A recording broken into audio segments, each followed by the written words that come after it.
Young lads whom I'm sure you'll enjoy. They call themselves the Frogtown Hollow Jubilee Jug Band.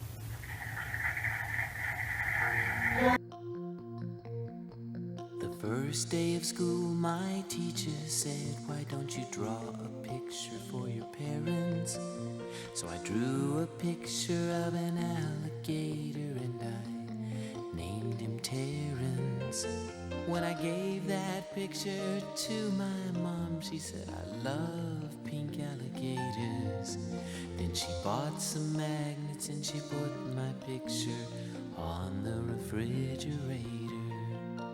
And she said she put it there so that everyone would see how much she liked my picture and how proud she is of me.